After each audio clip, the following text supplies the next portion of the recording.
प्रतिभा किसी जगह का मोहताज नहीं होता। क्या शहर क्या गांव, जहां पर प्रतिभा को पनपना होता है वो वहां पर पनप कर दिखाता है। ज़रूरत होती है ऐसी काबिलियत की जिन बच्चों के अंदर होती है, जो गांव में पढ़कर शहर में पढ़कर अपने नाम को इस प्रकार से रोशन करते हैं कि हर कोई उनकी तरफ खींचे चला आता है।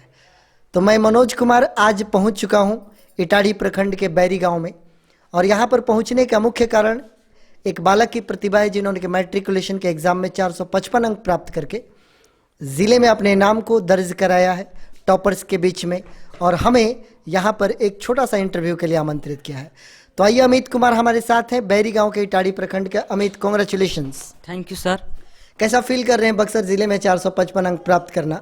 एक बड़ी अचीवमेंट है छोटे से गाँव में, और आपकी उम्र को भी देखकर एकदम लग रहा है कि अभी आप काफ़ी मासूम से दिख भी रहे हैं। इस मासूमियत के बावजूद आपने अच्छा स्कोर किया है, तो कैसे आपने तैयारी की और आपकी फीलिंग्स क्या है?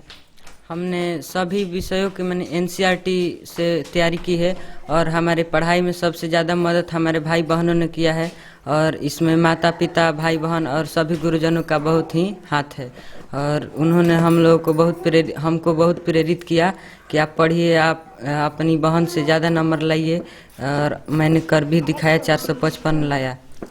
आप यहाँ पर कहाँ पर ट्यूशन पढ़ा करते थे और गांव पर ही रहते थे? ये बताइए अपने शिक्षक के बारे में। कौन कौन शिक्षकों ने आपकी तैयारी कराई और कहाँ पर? हमने एक ट्यूशन जाते थे, और हमारे टीचर बहुत हैं। उनमें एक Madhu ma'am, Muni ma'am, Sarvjeet sir, Ahmed sir, एक मुकेश सर। इन सर ने हमें बहुत ही अच्छे से पढ़ाया, और इनमें सबसे ज़्यादा योगदान हम बोले तो हमारे भाई बहनों का योगदान बहुत है। आप कहाँ पर जाते थे ट्यूशन करने के लिए, और गांव पे ही पढ़ते थे या फिर कहीं और? हम ट्यूशन के लिए जाते थे इटाड़ी। वो जाते थे इसलिए क्योंकि हमारा पढ़ाई जो है लगातार बने रहे, औपचारिकता के लिए जाते थे वहाँ पर। आप ये बताइए अमित कि सेल्फ स्टडी आपके कहने का मतलब है कि आपने ज़्यादा किया है। हालांकि औपचारिकता नहीं होती, गुरु के यहाँ जाना कभी औपचारिकता नहीं होती। गुरु से भी कांटेक्ट होना चाहिए और अच्छे गुरु की तलाश होनी चाहिए।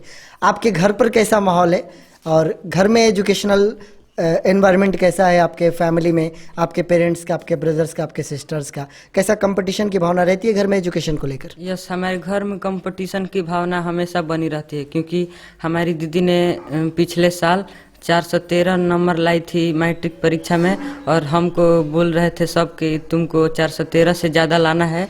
तो हमने वो भी कर भी दिखाया, और वो बहुत ज़्यादा करके दिखा दिया। 413 को तो आपने काफ़ी पीछे छोड़ दिया। बड़ी खुश होंगे दीदी को पराजित करके आप? बहुत खुश हैं। अच्छा, खुश हैं आप? तो चलिए, बहुत अच्छी बात है कि भाई बहन के बीच में कंपटीशन भी होना चाहिए। अब आप इंटरमीडिएट में जाने वाले हैं, तो इंटरमीडिएट में आप कौन से स्ट्रीम से जाना चाहेंगे, क्या पढ़ना चाहेंगे? हम बायोलॉजी लेकर डॉक्टर बनकर अपने देश की सेवा करना चाहते हैं।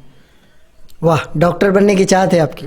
हाँ, डॉक्टर बनने की चाहत। ये ड्रीम आपके मन में कहाँ से आ गया कि मैं डॉक्टर बनूं, इस मेडिकल फील्ड में आऊँ? कैसे आपके मन में आया? ये ड्रीम आने का कारण है क्योंकि हम अपनी शरीर के बारे में सभी चीज़ों को हमको बायोलॉजी पढ़ना बचपन से ही अच्छा लगता था। अच्छा। इसीलिए हम डॉक्टर बनना चाहते हैं आगे। ये बड़ी खुशी की बात है, डॉक्टर बनना आपका लक्ष्य है। लेकिन आपको पता है ना कि बड़ा जब लक्ष्य रखते हैं तो फिर बड़ा करना पड़ेगा आपको। ऐसे केवल सोच कर आप डॉक्टर नहीं बन सकते। डॉक्टर बनने के लिए आपको बड़ी मेहनत करनी पड़ती है। तो उसके लिए हमने सोच लिया है, अभी से हमने अपनी दीदी के साथ पढ़ते हैं, और बायोलॉजी को अच्छे से दीदी हमारी समझाती भी हैं, और हम ज़्यादा से ज़्यादा घंटे अभी से भी पढ़ते हैं, और उसे समझ कर पढ़ते हैं। आपको ये मालूम है कितने कितने घंटे आप पढ़ते थे? अभी मैट्रिक में कितने घंटे आपको पढ़ना पड़ेगा आगे चलकर इंटरमीडिएट में? ये सब प्लानिंग आपने कर रखी है? हम घंटों की प्लानिंग नहीं करते हैं। हम पढ़ते हैं तो सिर्फ उसे समझते हैं, और अब ऐसे तो नॉर्मल हम मैट्रिक में 3-4 घंटा पढ़ते थे, और लेकिन पढ़ते थे तो उसे समझ कर पढ़ते थे हमेशा। ये बहुत अच्छी बात आपने कही। मैंने कई जगह पर इंटरव्यू लिया, ज़्यादातर बच्चे घंटों के हिसाब से जाना चाहते हैं, क्योंकि घंटा ज़रूरी नहीं होता। मैंने हमेशा सलाह दिया कि आप घंटे पर ना जाओ, उन घंटों को कैसे यूज़ करना है ये ध्यान देना ज़रूरी है। अमित, बहुत छोटी उम्र में आप बहुत बड़ी बातें कर ले रहे हैं। हालांकि बड़ी सीरियस आप दिख रहे हैं, इतना सीरियस होने की आवश्यकता नहीं। हंस बोल कर पढ़िए, एकदम खुशी से पढ़िए। खुशी से पढ़ा हुआ 1 घंटा का पढ़ाई, दिल से पढ़ा हुआ 1 घंटा का पढ़ाई, और बोरिंग तरीके से पढ़ा हुआ 10 घंटे के पढ़ाई के बराबर होता है। हाँ, इसलिए हम ज़्यादा घंटों को मायने नहीं देते हैं। हम हमेशा समझ समझ कर पढ़ते हैं। आपकी दीदी भी यहाँ पर हैं, आप इनकी दीदी हैं, थोड़ा आगे आ जाइए। इनका कहना है कि आपसे काफ़ी ज़्यादा ये इंस्पायर्ड होते हैं और काफ़ी ज़्यादा कंपटीशन होता है, तो आप किस प्रकार से हेल्प करती हैं इनका? इनका हेल्प मेरा जब 413 आया तो सोचे कि नहीं, इनका मतलब हम इनका इतना हेल्प करेंगे कि मेरे से ये बहुत बिल्कुल। आगे जाए। डॉक्टर बनने की चाहत है, बायोलॉजी में आपका भी इंटरेस्ट है क्या? हाँ, मेरा भी इंटरेस्ट है, तो हम लोग मतलब कहीं ट्यूशन व्यूशन नहीं जाते, घर पर ही पढ़ते हैं, तो साथ में पढ़ेंगे। इनका भी इंटरेस्ट है बायो में और मेरा भी। चलिए, बहुत खुशी की बात है। इंटरेस्ट रहना ज़रूरी है किसी भी चीज़ की पढ़ाई करने के लिए। और ट्यूशन आप कितना भी पढ़ लेते, जब तक आप लोग सेल्फ स्टडी नहीं करते तब तक बहुत बड़ा लक्ष्य नहीं मिलता। अंतिम बात मैं ये आपसे जानना चाहूँगा कि जो बच्चे आप मैट्रिकुलेशन का एग्ज़ाम देने वाले हैं, जो आपसे जूनियर होंगे, वो किस प्रकार से प्रिपरेशन करें आगे बढ़ने के लिए और अच्छा करने के लिए? मैं अपने जूनियर को यही बताना चाहूँगा कि वो ट्यूशन पर निर्भर न रहें, अपने घर आकर वो हमेशा पढ़ते रहें, अपने दोस्तों से कंपटीशन करते रहें, हमेशा पढ़ते रहें, ये न कि सिर्फ ट्यूशन जाएं।